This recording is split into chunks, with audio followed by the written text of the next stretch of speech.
نحمدہ و نصلی علی رسولہ الکریم بسم اللہ الرحمن الرحیم۔ ناظرین و سامعین السلام علیکم ورحمۃ اللہ وبرکاتہ۔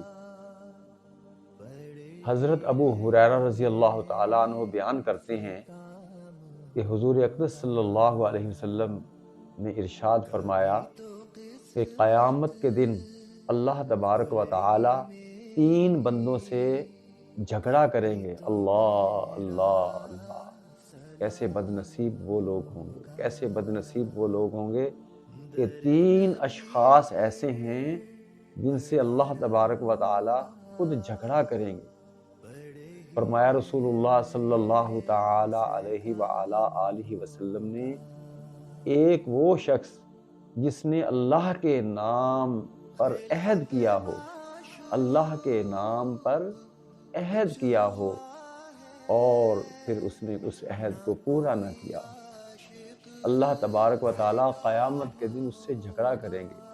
اب انجام کار آپ خود دیکھ لیں کہ اس شخص کا کیا ہوگا کہ جس سے اللہ جھگڑا کریں گے تو کامیاب کون ہوگا؟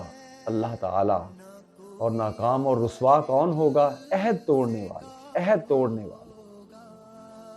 دوسرا فرمایا رسول اللہ صلی اللہ علیہ وسلم نے کہ اس شخص سے جھگڑا کریں گے جو کسی آزاد شخص کو بیچ دے، جو کسی آزاد شخص کو فروخت کر دے۔ فرمایا اللہ تعالیٰ نے ہر شخص کو عزت و تکریم اور آزادی عطا فرمائی ہے، کسی کو حق نہیں کہ اپنی اولاد میں سے یا کسی کو فروخت کرے یا اولاد میں سے کسی کو فروخت کرے، یہ کبیرہ گناہ ہے، یہ حرام ہے۔ فرمایا اللہ تعالیٰ اس سے جھگڑا کریں گے کہ میں نے تو اشرف المخلوق بنایا انسان کو اور اسے میں نے آزادی عطا فرمائی، تو کون ہو اسے بیچنے والا؟ تو آزاد شخص کو بیچنے والا وہ شخص ہے جس کے ساتھ اللہ تعالیٰ قیامت کے دن جھگڑا کریں گے۔ اور تیسرا فرمایا، سنیے وہ لوگ جو مزدوری کرتے ہیں۔ فرمایا رسول اللہ صلی اللہ علیہ وسلم نے کہ تیسرا اس شخص کے ساتھ جھگڑا کریں گے کہ جس نے کسی مزدور سے مزدوری تو پوری لی ہو لیکن اسے اجرت پوری ادا نہ کی ہو۔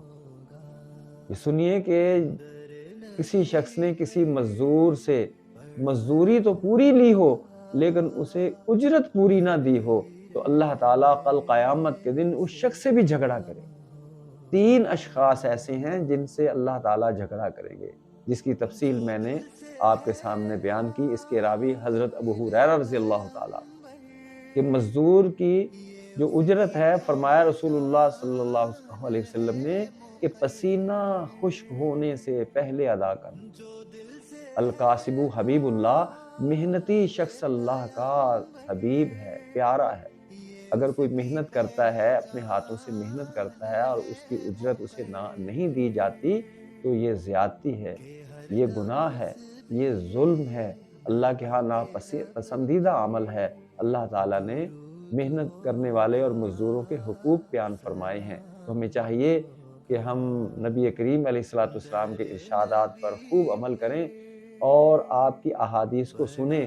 حسن انتخاب کے جتنے بھی بیانات ہیں اس میں نبی کریم علیہ الصلوۃ والسلام کے ارشادات ہوتے ہیں، اسے آگے شیئر ضرور کیا کریں اور یہ پورا بیان سنا کریں اور اپنے لیے اور میرے لیے اور لوگوں کے لیے دعا کیا کریں کہ ہم نبی کریم علیہ الصلوۃ والسلام کے ارشادات پر پوری طرح عمل کرنے والے بن جائیں تاکہ آنے والی ہر مصیبت سے ہم محفوظ ہو جائیں۔ رسول اللہ صلی اللہ علیہ وسلم نے ہمیں جن پریشانیوں مصیبتوں سے آگاہ کیا ہے، اللہ کی ناراضگی سے آگاہ کیا ہے، ہم اس سے بچ نکلیں، یہی ایمان ہے، یہی محبت کا تقاضا ہے، یہی معیار شرافت ہے۔ اللہ کریم ہم سب کو عمل کی توفیق عطا فرمائے۔ وآخر دعوانا ان الحمد للہ رب العالمین۔